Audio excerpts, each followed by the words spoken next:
Ya, selamat sore, salam sejahtera untuk kita semuanya. Perkenalkan, nama saya Riko Yohanes Putra Setepu. Saya biasanya dipanggil Riko. Saya berkuliah di Unimed, bertepatan di Fakultas Keolahragaan, Istanbul 2021. Pada kesempatan kali ini, saya akan mempresentasikan materi saya yang berjudul Metabolisme Protein. Dan untuk presentasi pada kali ini, untuk memenuhi syarat tugas mata kuliah Project Biokimia Olahraga. Kemudian kita lanjut di slide selanjutnya. Nah, ini judul saya, metabolisme protein. Kemudian lanjut penjelasan terkait metabolisme protein dan nitrogen balance.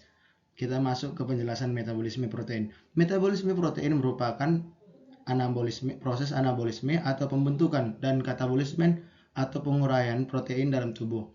Protein dari makanan dipecah menjadi asam amino yang digunakan untuk sintesis protein tubuh, enzim, hormon, dan jaringan. Kemudian, metabolisme protein dapat memproduksi energi bila asupan berlebih atau kekurangan energi. Dan kemudian pengeluaran nitrogen berlebih dalam bentuk urea. Kemudian kita lanjut penjelasan dengan nitrogen balance atau keseimbangan nitrogen. Nitrogen balance menunjukkan keseimbangan antara asupan nitrogen atau protein dan pengeluarannya. Pada nitrogen balance ada sisi positif dan negatif. Sisi positifnya pada anak dan remaja yang sedang tumbuh atau butuh protein ekstra. Kemudian dilanjutkan negatifnya pada lansia atau penderita penyakit kronis atau kerusakan jaringan lebih besar dari sintesis. Kemudian kita lanjut pada slide selanjutnya. Nah, pada slide ini kita akan menjelaskan tentang katabolisme asam amino. Nah, apa itu katabolisme asam amino? Katabolisme asam amino merupakan proses penguraian asam amino yang tidak dibutuhkan oleh tubuh. Dalam proses ini, asam amino akan dipecah menjadi dua komponen utama, yaitu amonia atau NH3 dan asam keto. Amonia bersifat toksik terhadap sistem saraf, sehingga tubuh harus segera mengubahnya menjadi senyawa yang tidak beracun. Proses detoksifikasi ini dilakukan melalui siklus Krebs atau ornithin, di mana amonia diubah menjadi urea yang larut dalam air dan dapat dibuang melalui urin oleh ginjal. Sementara itu, asam keto yang terbentuk dapat digunakan kembali untuk membentuk asam amino baru atau dimasukkan ke dalam siklus Krebs untuk menghasilkan energi dalam bentuk ATP serta produk samping berupa CO2 dan H2O. Dengan demikian, katabolisme asam amino tidak hanya berfungsi untuk membuang nitrogen berlebih, tetapi juga menjadi bagian penting dari metabolisme energi dalam tubuh. Nah, kemudian kita masuk ke slide enzim yang berperan dalam metabolisme protein. Dalam metabolisme protein, terdapat dua proses utama, yaitu anabolisme atau pembentukan dan katabolisme atau penguraian, yang masing-masingnya melibatkan enzim-enzim khusus. Pada proses anabolisme, enzim glutamat dehidrogenase berperan dalam pembentukan asam glutamat dari prekursor nitrogen.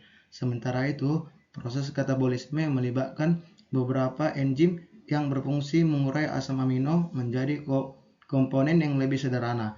Enzim asam amino oksidase berperan membentuk asam keto dan amonia atau NH3.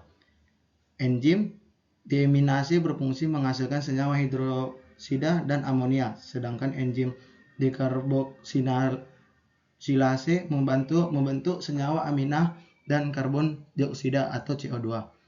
Peran enzim-enzim ini sangat penting untuk menjaga keseimbangan nitrogen dan mendukung proses metabolisme energi tubuh. Kemudian kita lanjut ke penjelasan asam amino sebagai sumber energi. Setelah protein dicerna dalam proses saluran pencernaan, hasil akhirnya adalah asam amino. Asam amino ini kemudian digunakan tubuh untuk berbagai fungsi, termasuk sebagai sumber energi saat dibutuhkan. Dalam proses ini, asam amino mengalami hidrolisis dan dipecah menjadi dua bagian utama, amonia atau NH3 dan asam keto. Amonia yang dihasilkan digunakan untuk proses aminasi yaitu pembentukan kembali asam amino dari asam keto.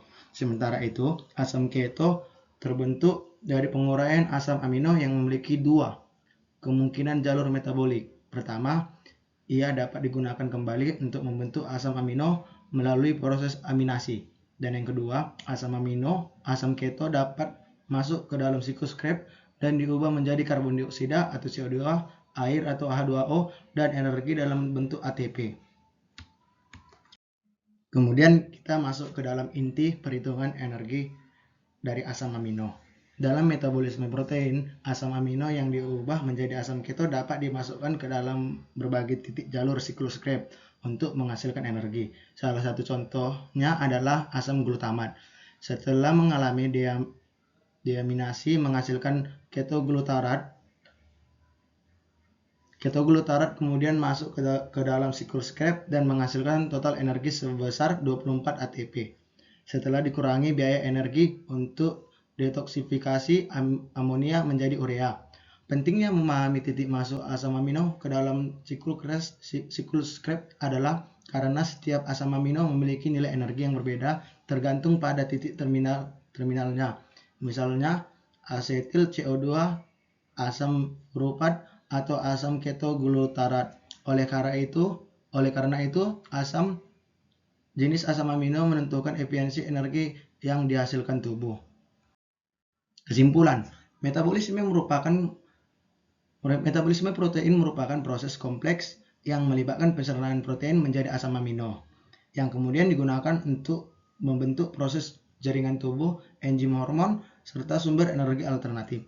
Dalam proses katabolisme, amonia yang bersifat toksik diubah menjadi urea melalui siklus Krebs, kemudian ornitin dan dibuang melalui urin. Sementara itu, asam keto hasil deaminasi dapat masuk ke dalam siklus Krebs untuk menghasilkan energi dalam bentuk ATP. Enzim-enzim seperti deaminase, transferase, dan dehidrogenase berperan penting dalam meregulasi metabolisme protein. Pemahaman tentang proses ini sangat penting, terutama dalam bidang keolahragaan dan nutrisi, untuk mengoptimalkan pemanfaatan protein baik dalam pertumbuhan, pemulihan, maupun peningkatan performa fisik. Baiklah, sekian dari presentasi saya. Atas perhatian waktunya, semoga materi yang saya paparkan bermanfaat dan dapat menambah pemahaman kita tentang metabolisme protein. Sekian, terima kasih.